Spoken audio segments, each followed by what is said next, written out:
Seja muito bem-vindo. Nós daremos continuidade ao nosso estudo do Apocalipse, agora no capítulo 3. No estudo anterior, nós terminamos o capítulo 2 e vimos a sequência das igrejas, a Igreja de Cristo na Terra, desde o início da Igreja Cristã. E nós paramos ali por volta do ano 1517. E na sequência, então, agora, nós vamos estudar sobre a Igreja de Sardes, tá bom?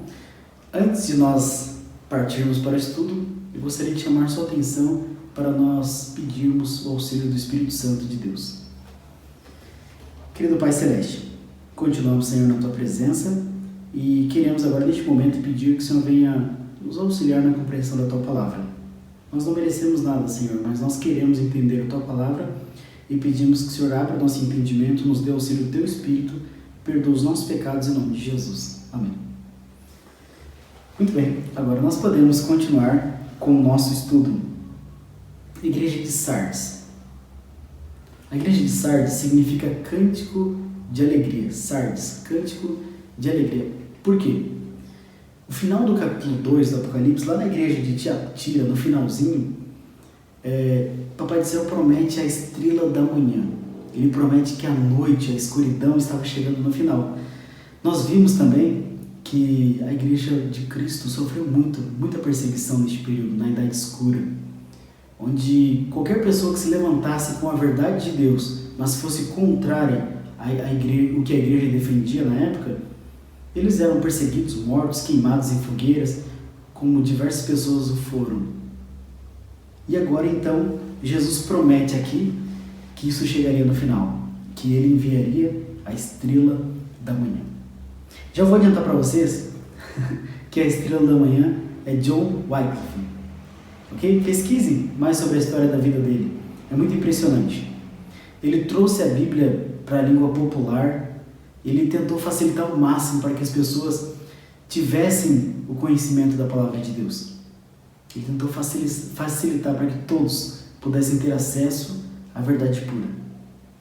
E assim, então, ele vai abertamente contra os ensinos da Igreja Católica, mostrando claramente que eles estavam contra o ensino da palavra de Deus. Assim como ele abriu ali essa objeção, diversos se levantaram para mostrar que a palavra de Deus estava dizendo o contrário do que as doutrinas que a igreja defendia.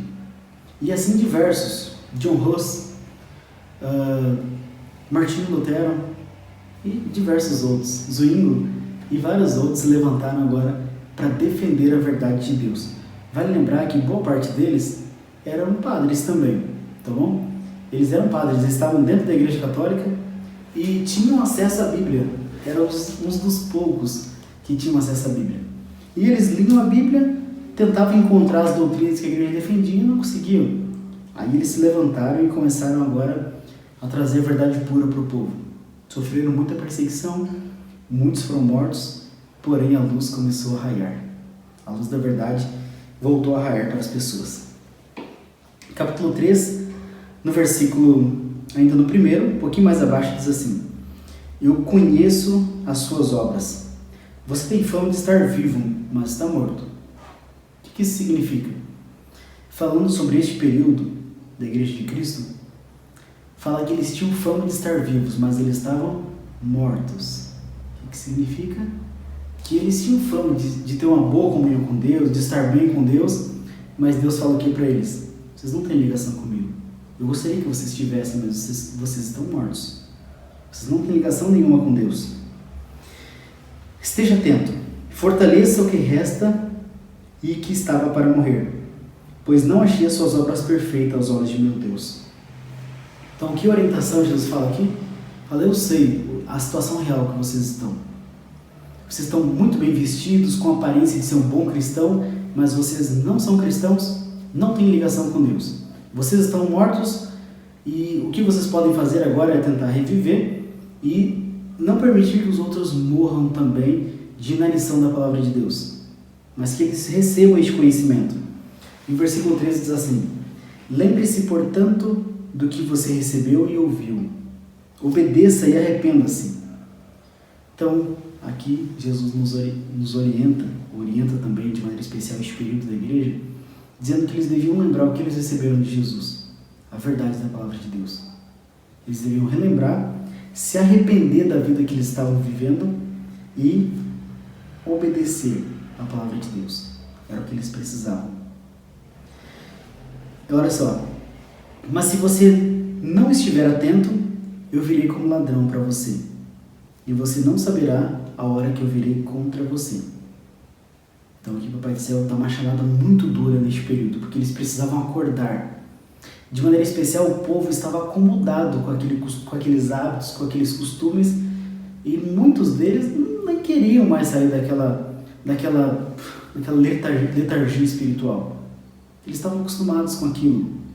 Então o Papai do Céu dá uma chamada muito dura porque eles precisavam acordar. Na sequência, diz assim: no entanto, você tem aí em Sardes uns poucos que não contaminaram suas vestes. Eles andarão comigo, vestidos de branco, pois são dignos. Então o que Jesus fala?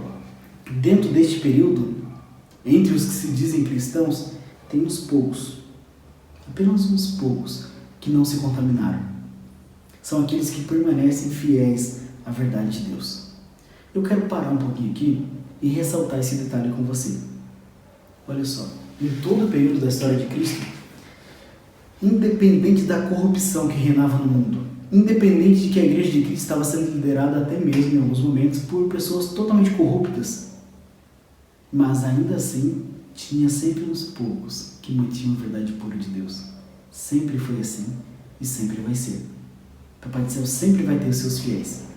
E é com eles, com esses poucos fiéis, que Jesus continua. Ele não continua quando a igreja está corrupta. Lembra que nós vimos aqui nas igrejas anteriores que ele faz uma advertência e mesmo, de certa forma, uma ameaça. Que ele fala: se você não se arrepender, eu vou tirar o candelabro do meio de você. A luz que eu permiti que esteja com vocês são os portadores da minha luz, eu vou retirar isso de vocês. E vocês não vão ser mais o meu povo. Então, Jesus só continua com os fiéis. E fala aqui que eles vão andar com Jesus vestidos de branco, porque eles são dignos. Eles permaneceram fiéis independente da circunstância, independente de perseguição, independente de qualquer coisa. Eles se permaneceram fiéis ali ao lado de Jesus. Olha só, o vencedor será igualmente vestido de branco. Jamais apagarei o seu nome do livro da vida, mas o reconhecerei diante do meu Pai e dos seus anjos. Da mesma forma que aqueles poucos fiéis lá deste período de Sardes, que permaneceram fiéis à verdade, Jesus fala que eles são dignos de andar com ele vestidos de branco.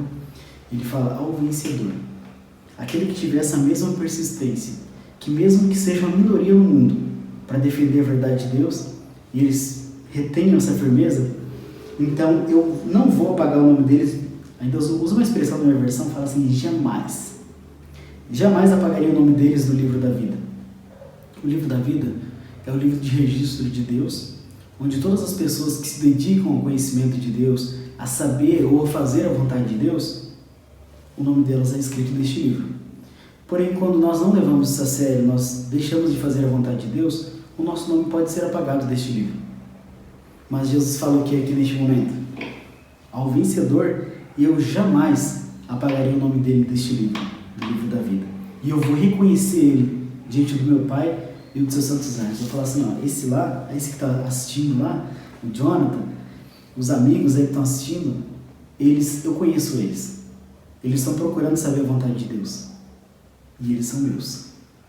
O nome deles não deve ser apagado jamais do livro da vida. Olha que bonito, né? Você quer que seu nome permaneça no livro da vida?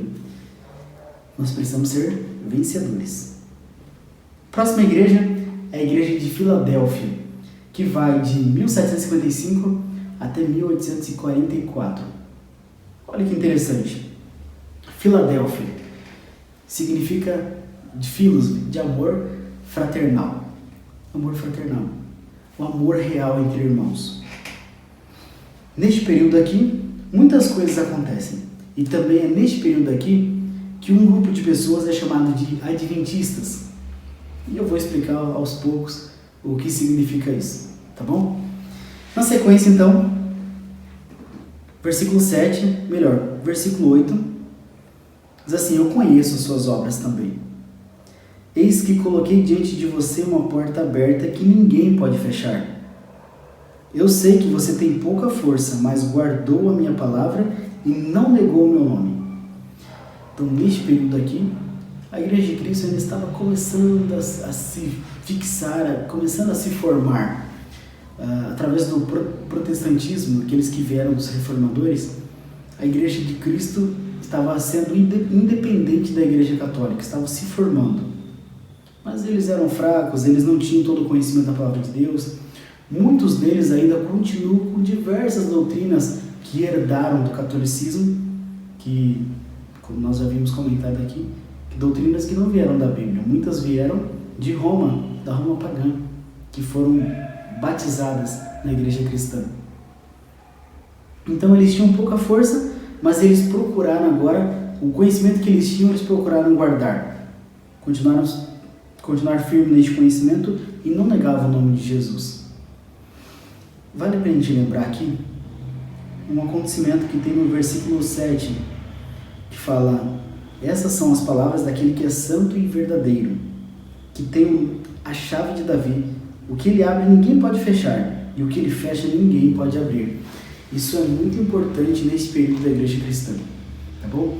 Isso se remete a uma profecia lá de Daniel, que fala da purificação do santuário.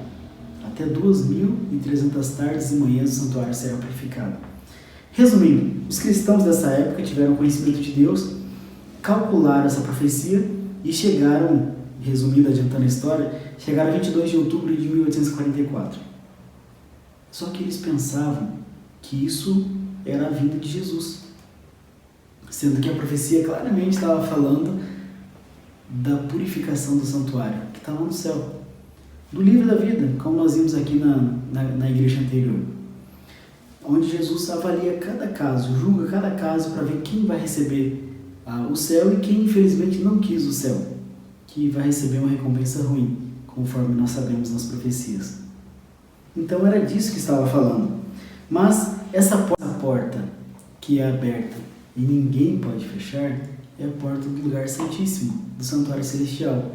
Então o que aconteceu foi que Jesus saiu do lugar santo e entrou no lugar santíssimo. Isso está muito claro na palavra de Deus. Então essa porta estava aberta. Agora nós podemos nos dirigir diretamente a Jesus, pedir perdão pelos nossos pecados e, na verdade, o que está acontecendo agora é a purificação do santuário, ou, como simbolismo no povo de Israel, era o dia da expiação, onde estava acontecendo o apagamento dos pecados. Mas o que eles entenderam é que Jesus estava para voltar no dia 22 de outubro. Por isso é que então eles foram chamados de adventistas. Adventistas que aguardavam o advento de Jesus. Então, o que fala nesses versos aqui é que eles iriam zombar deles, iriam rir deles. E olha que interessante o versículo 9. Veja o que farei com aqueles que são sinagoga de Satanás e que se dizem judeus e não são, mas são mentirosos. Farei com que se prostrem aos seus pés e reconheçam que eu os amei.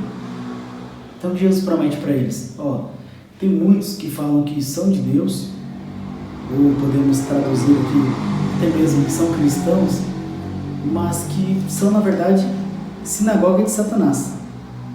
Sinagoga de Satanás, eles são mentirosos, não são de Deus. E eu vou fazer com que eles reconheçam que eu amo vocês. Então Jesus sabia que este período, a igreja dele ia passar por muitas dificuldades. Passaria por zombaria, passaria por uma grande decepção, mas Jesus fala o que para eles? Olha só. Visto que você guardou a minha palavra de exortação à perseverança, eu também o guardarei da hora da provação, que está para vir sobre o mundo, para pôr à prova os que habitam na terra. Então Jesus fala, vai vir uma grande provação. Uma grande provação que vai vir sobre o mundo, sobre todo mundo. E eu quero provar os habitantes da terra. Isso foi uma grande prova. Essa mensagem que eu comentei com vocês, do entendimento das profecias de Daniel, atingiu milhares de pessoas, talvez milhões de pessoas. receberam essa mensagem. Só no local ali, onde Guilherme Miller, que foi quem interpretou essa profecia, 50 mil pessoas se tornaram adeptas deste movimento. 50 mil pessoas estavam preparadas para a vinda de Jesus, preparadas. Porém, Jesus não veio, foi uma grande decepção, ou como a profecia mesmo fala aqui, foi uma grande prova aos habitantes da terra. Mas o versículo 11 fala o quê? Olha, não desanimem, eu vou vir em breve. Não foi ainda a minha vinda, mas eu estou vindo em breve. Retenham o que vocês têm para que ninguém tome sua coroa. Falou, o conhecimento que você teve, o seu nome no livro da vida, então retenha isso, permaneça firme, eu estou vindo já, falta um pouquinho só. Então guarde um pouquinho mais, porque se você desistir, outra pessoa vai pegar a sua coroa. A sua coroa vai ser concedida a outra pessoa. Eu farei do vencedor uma coluna no santuário do meu Deus, e dali ele jamais sairá.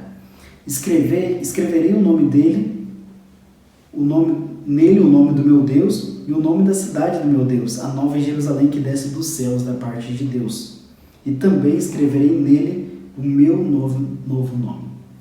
Então Jesus fala aqui, vai vir uma grande prova, vocês vão padecer muita zombaria, a situação vai ser bem difícil neste período, mas permaneçam firmes. Mantenham o amor fraternal uns pelos outros, a unidade uns com os outros, e vocês vão conseguir superar essa prova. E os que passarem por essa prova, que não se importarem com zombaria, não se importarem com nada, em apenas manter a verdade de Deus, então eles vão ser uma coluna no templo de meu Deus. Não vou permitir que eles saiam jamais. E eu vou escrever neles o nome do meu Deus, o nome da cidade do meu Deus, a nova Jerusalém. Aqui Jesus já começa a falar da cidade que vai vir aqui para a terra. E fala que ele também vai escrever o novo nome dele nessa pessoa, mostrando que ele é propriedade do céu e não mais uma propriedade da terra. Para nós finalizarmos agora esse assunto das igrejas, terminando também o capítulo 3 do Apocalipse, nós entramos na última igreja, Laodiceia. É um nome um pouco diferente, Laodiceia. O que significa isso? Na verdade, eu fiz uma pesquisa e diz o seguinte: Laodiceia foi uma cidade da região da Frígia e Lídia, localizada a cerca de 60 quilômetros de Éfeso, perto da primeira igreja da profecia. Originalmente era chamada de Dióspile e Roa. Foi chamada de Laodiceia em homenagem a Laodice, a esposa de Antíoco II, que reconstruiu a cidade. Era uma cidade que sofria muito com terremotos. Uma questão muito interessante, não vou mais pegar os detalhes ali, mas diz o seguinte, que tinha uma cidade próxima que tinha uma água bem fria, muito gostosa de tomar. E tinha uma outra cidade, um pouco mais adiante, que tinha águas termais, água bem quentinha, que era muito conhecida pelas propriedades terapêuticas, que as pessoas iam lá para tomar banho com as águas termais, como você sabe muito bem que é muito gostoso, né? Alguém aqui já foi a Caldas Novas, com certeza. Muito bem, porém, essa cidade de Laodiceia ficava entre as duas. Se trouxesse a água dessa outra cidade, água fria, chegava ali morna. Se trouxesse das águas termais, quando chegava ali estava morna também. Então a água da cidade é história, podem pesquisar. A água da cidade era conhecida por ser morna e muito horrível para tomar. As pessoas chegavam a vomitar, que não estavam acostumadas a beber água da cidade, chegavam a vomitar quando bebiam essa água. E olha que interessante Jesus utilizar justamente esse simbolismo para nos trazer uma grande verdade. Olha o que diz aqui. Essas são as palavras do Amém, a testemunha fiel e verdadeira, o soberano da criação de Deus. Eu conheço as suas obras. Eu sei que você não é nem frio e nem quente. Melhor seria que você fosse frio ou quente. Então, lembrando que nós estamos falando de simbolismos. Então, o que Jesus está querendo dizer para nós aqui? Frio, quente. O que seria um cristão frio? Ou melhor, o que seria uma pessoa fria? Uma pessoa que não se importa para Cristo, que não se importa com a verdade, nem busca Deus. É uma pessoa fria. Ela não quer Deus. Só que ela sabe da condição dela, ela está fria mesmo. Então, em algum momento ela pode acordar e buscar a Jesus. A pessoa quente, o que seria? Seria uma pessoa que está bem com Deus, está lutando para fazer a vontade de Deus, tem suas dificuldades, mas está lá lutando junto com Deus em oração, e ela sabe das dificuldades dela, e ela sabe que ela está lutando com Deus. Agora, entre esses dois termos, tem uma outra no meio, que não deveria ter, que são as pessoas mornas. Ela não sabe se está muito aí para Jesus, para as coisas de Deus, mas também não quer ir totalmente para o mundo e fica ali no meio. O que Jesus acha dessas pessoas? Isso é muito interessante, é uma grande verdade aqui, extremamente importante. E Jesus fala o seguinte: melhor seria que você fosse frio ou quente. Se decida. O que você quer? Você quer ser frio? Quer ser quente? Toma uma decisão. Assim, porque você é morno, não é frio e nem quente, estou a ponto de vomitá-lo da minha boca. É muito comum hoje em dia essa religião morna. Vale a pena a gente lembrar que nós finalmente chegamos na nossa época. Olha que interessante. O período de Laodiceia vai justamente de 1844 até a vinda de Jesus. Então, nós estamos vivendo neste período. Nós estamos na época de mornidão. Nós estamos vivendo o período de Laodiceia. Não tem uma próxima igreja. Essa é a última. E Jesus vem no final do período dessa igreja. Não tem data de final. Caso você fique perguntando, não existe um período final. Tem apenas o começo profético deste período de igreja. Tá bom? Mas o fato é que não é o que tem acontecido no mundo cristão. As pessoas vão na igreja, adoram a Deus, fazem oração, cantam, mas quando saem da igreja, elas têm uma vida como se nunca tivessem ido na igreja. Você já viu acontecer isso com alguém? Ou será que isso tem acontecido com você? Que você é cristão só quando está na igreja, ou só quando está com a Bíblia aberta e depois já não é mais cristão? Então, isso não deve acontecer, tá bom? Se isso tem acontecido com você, se tem acontecido comigo, nós devemos mudar instantaneamente. Por quê? Versículo 16 eu vou repetir. Assim, porque você é morno, não é frio e nem quente, eu estou a ponto de vomitá-lo da minha boca. Jesus fala o quê? Eu não tolero pessoas assim. Eu não consigo aguentar pessoas assim. Ou a pessoa vai direto para o lado de Satanás, ou ela se apega com Deus. Não fica no meio do caminho. E sabe por que isso é tão preocupante? Porque a pessoa não sabe da condição dela. Ela acha que está bem com Deus. Pelo fato de ela abrir a Bíblia, fazer algumas orações na igreja, ela acha que ela está bem com Deus. Então ela não sente a necessidade de melhora. Se ela tivesse fria, ela teria necessidade, ela sentiria a necessidade de se aproximar de Deus. Mas na mornidão ela não acha que é necessário. Não sente necessidade alguma. Por isso que Jesus fala, eu não gosto desse tipo de comportamento e eu estou a ponto de vomitar. Olha só, as pessoas deste período dizem o seguinte, espiritualmente: estou rico, adquiri riqueza, não preciso de nada, está tudo bem comigo, eu não preciso de nada, eu tenho todo o conhecimento, eu já estou bem com Deus. E fala o seguinte: não reconhece, porém, que você é miserável, digno de compaixão, pobre, cego e que você está nu. O que simboliza esses argumentos utilizados por Jesus? Quando você acha que está tudo bem com você, que você está bem, que você não precisa de nada, Jesus fala o quê? Você é um miserável, digno de compaixão, pobre, cego e ainda por cima está nu. Nós vamos ver aqui o que significa essas coisas. E nós vamos ver que Jesus estava muito certo quando ele falou isso. Próximo verso. Eu te dou um conselho. Compre de mim ouro refinado no fogo, e você vai ser rico de verdade. Compre roupas brancas e vista-se para cobrir sua vergonhosa nudez. Compre colírio para ungir os seus olhos e poder enxergar. Vamos tentar entender esse simbolismo. O ouro, aqui que Jesus está falando, não é um ouro literal. Na verdade, o ouro que ele está falando aqui é que é algo que está muito raro neste período. É fé e amor. A palavra de Deus fala que, no decorrer das coisas, o amor de muitos iria esfriar. As pessoas não teriam amor, nem amor a Deus, nem amor ao próximo, nem mesmo amor à família. Tem muitas pessoas que não têm amor. Então, precisam muito do amor. Muito, do amor de verdade. O amor que tinha no ponto anterior aqui, na Filadélfia. Amor entre os irmãos, aquele cuidado, aquela preocupação com o outro. Então, precisa de amor e de fé. Uma fé de verdade. Uma fé genuína. Aquela fé que te move por inteiro.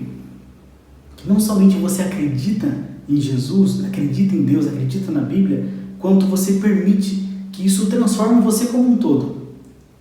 Ou como fala a palavra de Deus, a fé verdadeira produz obras. Tem que ter uma mudança.